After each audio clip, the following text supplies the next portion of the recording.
नमस्कार, good morning friends. मैं महेंद्रा जी के स्टडी के यूट्यूब चैनल में आपका स्वागत करता हूं। वीडियो को अंत तक सभी लोगों को ध्यान से सुनना और देखना है। यदि वीडियो पसंद आए तो लाइक करना है, सब्सक्राइब करना है, कमेंट करना है। चलिए मेरे प्यारे साथियों, प्रारंभ करते हैं प्रश्न नंबर 1 से। मुख्यमंत्री की नियुक्ति किसके द्वारा की जाती है? तो ऑप्शन नंबर ए है राष्ट्रपति, ऑप्शन नंबर बी है प्रधानमंत्री, ऑप्शन नंबर सी है राज्यपाल, ऑप्शन नंबर डी विधानसभा अध्यक्ष। तो इसमें सही होता है ऑप्शन नंबर सी, राज्यपाल द्वारा मुख्यमंत्री की नियुक्ति की जाती है। राज्यपाल ऐसे व्यक्ति को मुख्यमंत्री नियुक्त करता है जो विधानसभा के किसी भी दल के रूप में बहुमत प्राप्त किया होता है, यानी विधानसभा के बहुमत दल के नेता को ही मुख्यमंत्री नियुक्त किया जा सकता है। प्रश्न नंबर 2, मुख्यमंत्री की नियुक्ति संविधान के किस अनुच्छेद के तहत की जाती है? अनुच्छेद 153, अनुच्छेद 161, अनुच्छेद 163, अनुच्छेद 165। मेरे प्यारे साथियों, आपको बता दें कि इसमें वो ऑप्शन दिया नहीं गया है। इसमें होगा ऑप्शन नंबर सी, और इसे अनुच्छेद 164 जो 163 लिखा गया है उसे ही हम लोग बना लेते हैं। 164 के तहत मुख्यमंत्री की नियुक्ति राज्यपाल के द्वारा की जाती है। मुख्यमंत्री की नियुक्ति से संबंधित अनुच्छेद 164 है। प्रश्न नंबर 3, किसी भारतीय राज्य की प्रथम महिला मुख्यमंत्री कौन बनी? Option number A Sucheta Kriplani, B Vijayalakshmi Pandit, C Nandini Satpathy, D Sarojini Naidu. तो इसमें से होता है option number A Sucheta Kriplani. प्रश्न नंबर 4, भारत में राज्य विधान पालिकाओं का उच्च सदन कौन सा है? ऑप्शन नंबर विधान पालिका परिषद, ऑप्शन नंबर विधान पालिका समिति, ऑप्शन नंबर सी राज्यपाल का कार्यकाल, ऑप्शन नंबर डी इनमें से कोई नहीं। तो इसमें से होता है ऑप्शन नंबर ए विधान पालिका परिषद। ये विधान परिषद के नाम से जिसे जाना जाता है, जिसे द्वितीय सदन या उच्च सदन के नाम से जाना जाता है, जिसे अस्थायी सदन भी कहा जाता है। प्रश्न नंबर 5, भारत में कितने राज्यों में द्विसदनात्मक विधानमंडल हैं? प्रारंभ कुछ समय पहले भारत में द्विसदनात्मक विधानमंडल 7 राज्यों में थे, किंतु वर्तमान समय में 2 संशासित प्रदेशों में जम्मू कश्मीर राज्य को डिवाइड कर दिया गया। तो इस आधार पर वर्तमान समय में द्विसदनात्मक विधानमंडल वाले राज्यों की संख्या 6 है। किसी भी विधानसभा द्वारा यदि अगर बहुमत से यह पारित कर दिया जाए तो उस राज्य में विधान परिषद का गठन किया जा सकता है। प्रश्न नंबर 6, राज्य की विधान परिषद के कितने सदस्य विधानसभा द्वारा चयनित किए जाते हैं? तो इसमें से होता है option number B, Vidhan Parishad के सदस्य विधानसभा द्वारा 1/3 सदस्य विधानसभा द्वारा 1/3 सदस्य विधान परिषद में चयनित किए जाते हैं, और 1/6 सदस्य राज्यपाल ऐसे व्यक्तियों को चयनित करता है जो समाज सेवा, पत्रकारिता, खेल, नाच, गाना, नृत्य में विशेष ख्याति अर्जित किए होते हैं। उन्हें 1/6 सदस्य के रूप में विधान परिषद सदस्य के रूप में राज्यपाल नामित करता है, और 1/12 सदस्य ऐसे नामित किए जाते हैं जो कि स्नातक निर्वाचन क्षेत्रों से होते हैं। तात्पर्य है कि ऐसे शिक्षण कार्य करने वाले अध्यापक जो मिडिल में कार्यरत हैं वो 1/12 सदस्यों के रूप में चयनित किए जाते हैं। प्रश्न नंबर 7, संविधान के प्रावधानों के अनुसार निम्नलिखित में से किसको समाप्त किया जा सकता है? Option number Vidhan Sabha, option number Vidhan Parishad, option number C Rajya Sabha, option number D Lok Sabha. तो इसमें सही होता है option number B Vidhan Parishad. Vidhan Parishad को समाप्त भी किया जा सकता है। यदि विधानसभा बहुमत पारित कर दे विधान परिषद को समाप्त करने के लिए, विधान परिषद समाप्त हो सकती है। प्रश्न नंबर 8, भारतीय संविधान के निम्नलिखित अनुच्छेदों में से कौन राज्य की विधानसभाओं के निर्वाचन का प्रावधान करती है? Option number 170, option number B अनुच्छेद 176, ऑप्शन नंबर सी 168। इसमें से होता है ऑप्शन नंबर बी 170, अनुच्छेद 170। प्रश्न नंबर 9, भारत की किसी राज्य की विधानसभा में अधिकतम कितने सदस्य हो सकते हैं? Option number A 400, option number B 450, option number C 500, option number D 550। तो अधिकतम किसी भी राज्य के अंदर की विधानसभा की सीटें 500 हो सकती हैं। प्रश्न नंबर 10, उत्तर प्रदेश की विधानसभा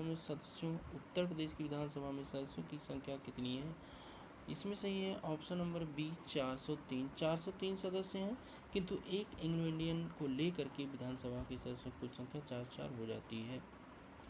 प्रश्न नंबर 11, विधानसभा का सत्र वर्ष में कम से कम कितनी बार आहूत किया जा सकता है? कम से कम 2 बार अवश्य आहूत किया जाता है। एक सत्र की बैठक के मध्य 6 वर्ष से अधिक का अंतर नहीं होना चाहिए। प्रश्न नंबर 12, विधानसभा अध्यक्ष अपना त्यागपत्र किसे देता है? विधानसभा अध्यक्ष अपना त्यागपत्र विधानसभा उपाध्यक्ष को देता है। प्रश्न नंबर 13, राज्य की विधानसभा के सत्रावसान के आदेश किसके द्वारा दिए जाते हैं? मेरे प्यारे साथियों, आपको बता दें कि राज्यपाल के द्वारा सत्रावसान के आदेश, सत्र आहूत के आदेश तथा विघटन के आदेश भी दिए जाते हैं। किंतु संयुक्त रूप से यदि अगर अधिवेशन बुलाया जाना है राज्य विधानमंडल का, तब भी राज्यपाल के द्वारा ही बुलाए जाते हैं। किंतु संयुक्त अधिवेशन की अध्यक्षता राज्यपाल नहीं करता, बल्कि विधानसभा अध्यक्ष संयुक्त अधिवेशन की अध्यक्षता करता है। प्रश्न यह पूछा गया है कि राज्य की विधानसभा के सत्रावसान के आदेश किसके द्वारा जारी किए जाते हैं? इसमें से होता है ऑप्शन नंबर ए, राज्यपाल। प्रश्न नंबर 14, कोई विधेयक धन विधेयक अथवा नहीं, इसका निर्णय राज्य में कौन करता है? इसमें सही होता है ऑप्शन नंबर सी, विधानसभा अध्यक्ष निर्णय करता है कि कोई विधेयक धन विधेयक है अथवा नहीं।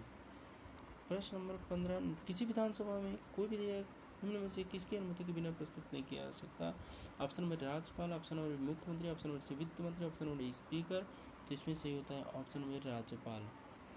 प्रश्न नंबर 16, राज्य विधानसभाओं में आंग्ल भारतीय समुदाय के लिए प्रतिनिधित्व का प्रावधान भारत के संविधान के किस अनुच्छेद के द्वारा किया गया है? मेरे प्यारे साथियों, आपको बता दें कि यह बेहद इंपॉर्टेंट क्वेश्चन है और प्रश्न यहाँ पूछा गया है कि राज्य की विधानसभाओं में आंग्ल भारतीय समुदाय के लिए प्रतिनिधित्व का प्रावधान, तात्पर्य है कि आंग्ल भारतीय समुदाय का जो प्रतिनिधित्व किया जाता है राज्य की विधानसभाओं में, उसका वर्णन किस अनुच्छेद में वर्णित है? और ये पूछा गया है कि विधानसभा में, तो इसमें सही है option number C, option number C अनुच्छेद 332। मेरे प्यारे साथियों, आपको बता दें कि इसमें अनुच्छेद सही होता है ऑप्शन नंबर सी, अनुच्छेद 332। आपको बता दें बहुत ही इम्पॉर्टेंट ये चारों अनुच्छेद हैं, अनुच्छेद 330, अनुच्छेद 331, अनुच्छेद 332, अनुच्छेद 333, बहुत इंपॉर्टेंट है। इन चारों अनुच्छेदों में से एक न एक बार बार पूछे जाते रहते हैं। आपको बता दें कि अनुच्छेद 330 किससे संबंधित है? अनुच्छेद 330 अनुसूचित जातियों तथा अनुसूचित जनजातियों को विशेष रूप से आरक्षण का प्रावधान लोकसभा में प्रदान किया गया है।